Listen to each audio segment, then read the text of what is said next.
아멘. 따라합시다. 너희를 권하노니. 오늘 1절 말씀에 보면 우리가 하나님과 함께 일하는 자로서 너희를 권한다 그랬어요. 이 권한다는 헬라어는 파라칼레오라는 뜻입니다. 이제 파라라는 말은 곁으로, 칼레오 그러면 부르다. 그러니까는 어떤 사람을 이렇게 불러서 곁에서 이렇게 말을 하는 거죠. 여기 보면은 곁으로 불러서 이렇게 잘 타이르고 또는 부탁하고, 이제 파라칼레오 그럴 때 또 기도라는 말도 쓰입니다. 하나님 곁에서 기도하는 것, 하나님의 이름을 부르고 또 하나님께 불림을 받는 것. 오늘 여기 보면은 하나님과 함께 일하는 자로서 파라칼레오. 그렇기 때문에 바울이 고린도 교인들을 권면하는 것 같지만, 그러나 실은 하나님이 고린도 교인들을 불러서 얘들아 일로 와봐라. 여러분, 하나님의 곁으로 불림을 받는다는 건 이건 놀라운 사실 아닙니까? 여러분, 마지막 마치면서 여기 보면은 18절에 전능하신 주의 말씀이라. 바울이 고린도 교인들에게 말하는 것 같지만 바울은 고린도서 3장 9절에 하나님의 동력자다 했기 때문에 전능하신 하나님의 동력자, 전능하신 하나님이 지금 일로 와봐라 하고 내 말 좀 들어볼래? 이렇게 말씀하시는 거예요. 타이르기도 하고 다독거려 주기도 하고 깨닫게 해주는 거죠. 파라칼레오. 여러분, 전능하신 하나님 옆으로 불림을 받는다. 율법 시대는 다 죽습니다. 우리가 어찌 전능하신 하나님 옆으로 불림을 받는가? 말씀을 듣는가? 오늘 하나님이 여러분들을 칼레오 다 불렀어요. 그래서 보좌 앞으로 불러서 얘들아 내 말 좀 들어보겠니?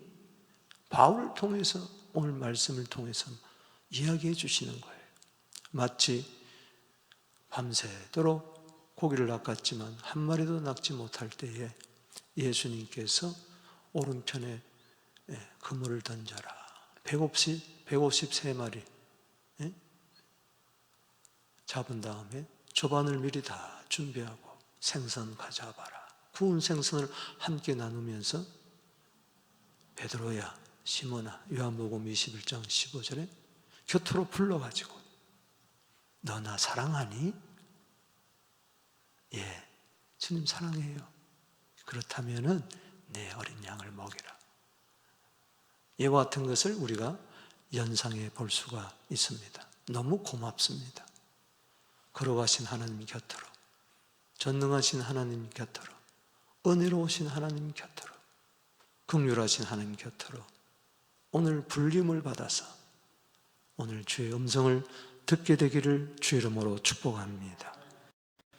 권한다. 하나님의 권하심이에요.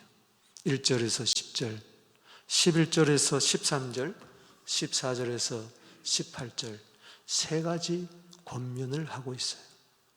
세 가지 은혜로운 말씀 듣게 되기를 바랍니다. 먼저 첫 번째는 하나님의 은혜를 헛되이 받지 말라. 그렇게 타이르는 거예요. 내가 너희에게 은혜를 그렇게 주는데 너희들은 그것을 다 왜 받지를 못하니? 은혜를 왜 다 소멸하고 은혜에서 떨어지고 그러니 은혜가 좀 차고 넘치도록 하거라. 그 이야기. 그래서 우리가 하나님과 함께 일하는 자로서 너희를 권하노니 하나님의 은혜를 헛되이 받지 말라. 헛되다는 것은 empty라는 거예요. 그렇게 하나님이 쏟아부어 주는데 남는 게 하나도 없어요.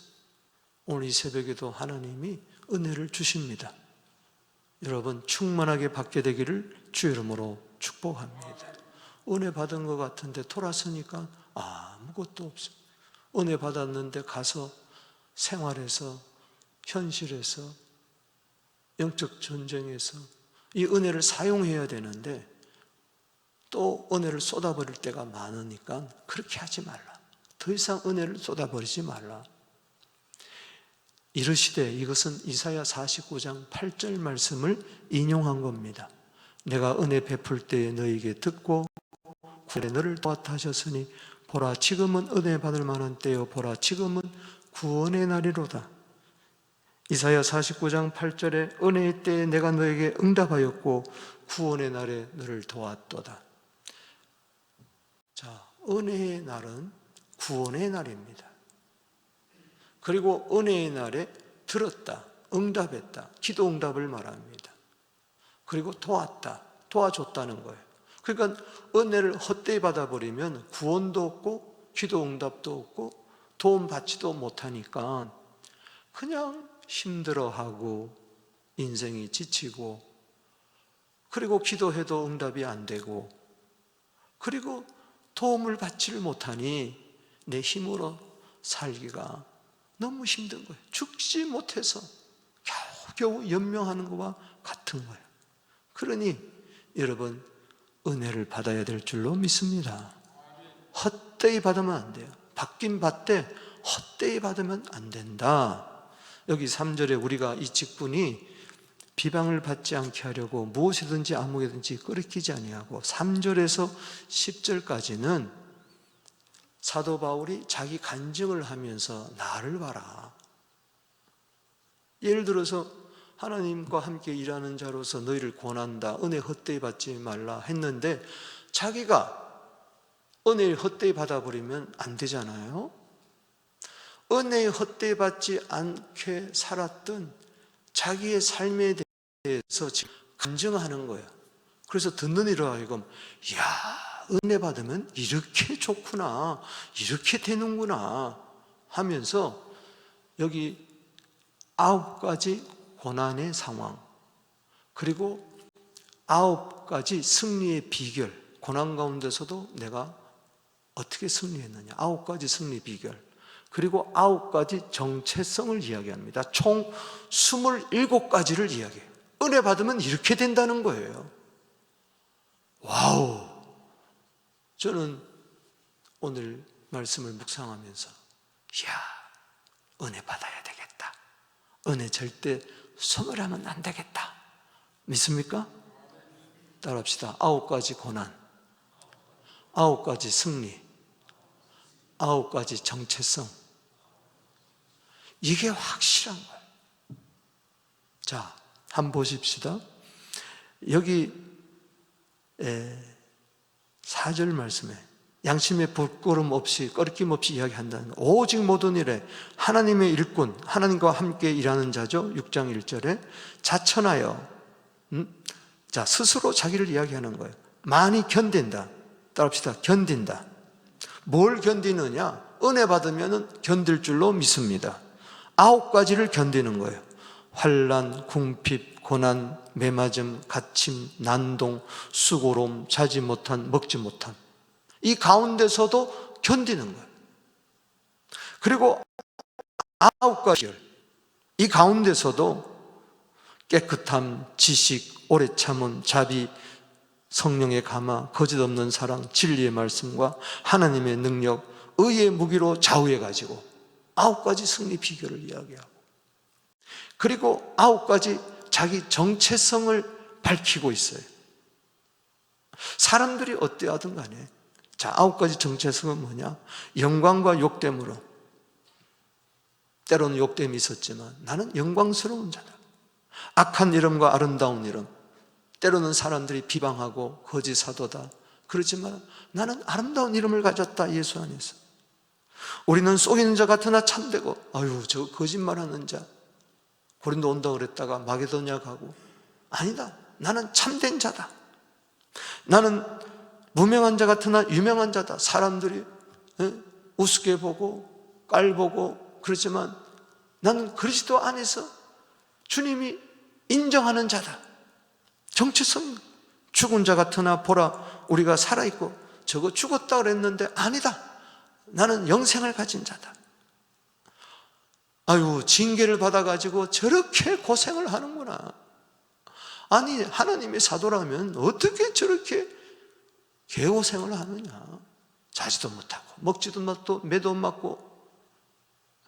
너희들은 내가 징계받는 것 같으냐? 아니다. 나는 죽임당하지 않는다. 10절에 근심하는 자 같으나 너희들 보기엔 내가 근심하는 자가 아니다. 나는 항상 기뻐하는 자다. 너희들 보기에 거지 같고 가난하게 사는 것 같지만 아니다. 나는 많은 사람들을 부유하게 하는 자다. 그리고 따라합시다. 아무것도 없는 자 같으나 모든 것을 가진 자로다. 나는 모든 것을 가졌다. 9가지 정체성이 있는 겁니다. 그래요. 9가지 그 고난 가운데서도 견디고 그 가운데서도 승리하는 9가지 비결을 이야기하고, 이 이유는 내가 이렇게 승리할 수 있던 것은 나의 정체성 9가지를 나는 분명히 했다. 9가지 이렇게 이야기하면서 이게 바로 은혜 받은 자의 삶이다. 여러분, 은혜를 헛되이 받지 아니하면 우리들도 사도 바울처럼 이렇게 살 줄로 믿습니다. 그래서 고린도전서 15장 10절에 나의 나 된 것은 오직 하나님의 은혜라. 이 은혜가 헛되지 않게 하기 위하여 다른 모든 사도들보다도 더 많이 수고하였으나 이것도 내가 아니요 오직 나와 함께 하신 하나님의 은혜로라. 그 15장 10절에 은혜. 두 번째는 마음을 넓히라는 것입니다. 두 번째 권하는 것은 뭐냐? 얘들아, 좀 마음 좀 넓히면 안 되겠니? 왜 이렇게 속이 좁니? 그걸 11절에서 13절에서 이야기하는 겁니다. 고린도인들이여, 너희를 향하는 우리의 입이 열리고 우리의 마음이 넓어졌다. 나 봐라, 난 거리낌 없이 너희에게 다 말한다. 왜 이렇게 입이 꼭 닫히고 말도 안 하고 무슨 원수 맺은 것처럼 왜 그러느냐? 왜 나는 마음이 넓은데 왜 마음이 옹졸하고 그렇게 옹색하고 좁아졌느냐? 그 따위 말 한마디에 이제 풀자는 겁니다. 그동안 바울에 대해서 너무 오해가 많아가지고 이젠 풀자는 거죠. 12절에 너희가 우리 안에서 좁아진 것이 아니라 오직 너희 심정에서 좁아진 것이니라. 나는 너희들에게 좁아진 것이 없다. 문제는 너희 마음이 좁다. 여러분, 옹색하다는 것은 닫힐 색입니다. 그게 닫혀 있다는 거예요. 입도 닫혀 있고 마음도 닫혀 있고 하나님께 대한 입도 닫혀 있고 하나님께 대한 마음도 닫혀 있으니 사도에 대한 주의 종에 대한 입도 닫히고 마음도 꼭 닫혀 있다는 거예요. 그래서 13절에 자, 같이 줄을 치고 읽어봅니다. 시작. 내가 자녀에게 말하듯 하노니 보답하는 것으로 너희 마음을 넓히라. 좀 부모에게 보답하는 양으로 부모와 원수 맺으면 되겠니? 마음을 넓혀라. 역대상 4장 10절에 야베스가 그러잖아요. 하나님께 기도하면서 하나님 이 복을 주세요. 짐을 넓히세요. 그것은 마음의 지경이, 마음의 평수가 좀 넓어라는 겁니다.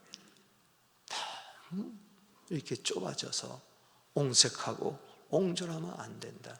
시편 81편 10절에 하나님은 이스라엘 백성들에게 말합니다. 내 입을 넓게 열라. 그런데 왜 안 여니?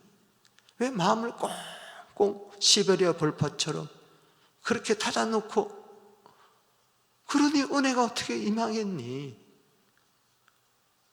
그러니 은혜를 다 쏟아버리지 않겠니? 마음을 넓혀야지 은혜가 임하지.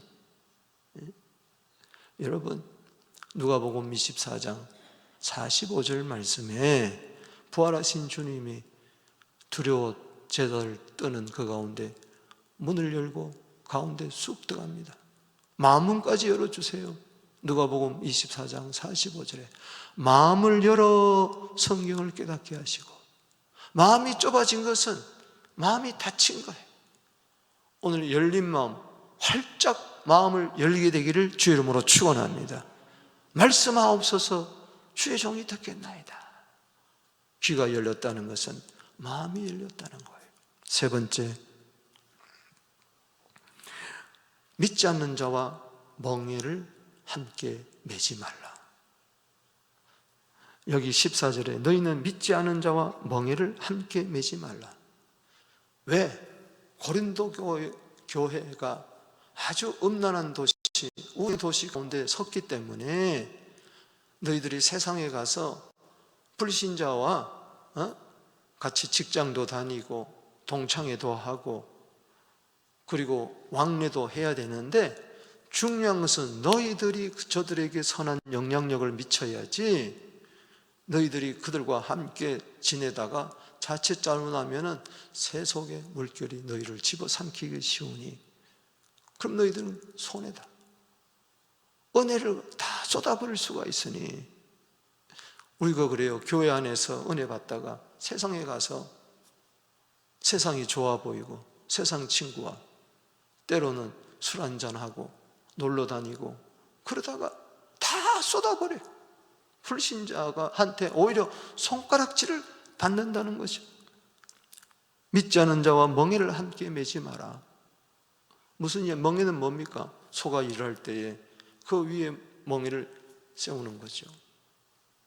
여러분, 신명기 22장 10절에 보면 소와 나귀를 멍에를 함께하여 밭을 가지 말라. 소는 소고 나귀는 나귀예요. 같은 농장에 있지만은 소는 소끼리, 나귀는 나귀끼리 멍에를 매는 것이지 소가 어떻게 나귀를 맺습니까? 우리가 불신자와 교제를 단절하고 그들과 함께 직장도 다니지 말고 식사도 하지 말라는 이야기가 아니에요. 세속적이 되면 안 된다는 거예요. 이해가 되겠습니까? 그러면서 멍에를 매지 말라 하면서 5가지를 이야기합니다. 어찌 함께하며 어찌 사귀며 어찌 조화되며 어찌 상관하며 어찌 일치가 되리요. 자, 첫 번째는 의와 불법이 어찌 함께하겠느냐. 두 번째는 빛과 어둠이 어찌 사귀겠느냐. 세 번째는 그리스도와 벨리알이 어찌 조화가 되겠느냐. 믿는 자와 믿지 않은 자가 어찌 상관하겠느냐. 하나님의 성전과 우상이 어찌 일치되리요. 그럴 수가 없다는 것입니다. 우리는 왜냐? 여기 3가지를 이야기합니다. 16절에 따라합시다. 살아계신 하나님의 성전,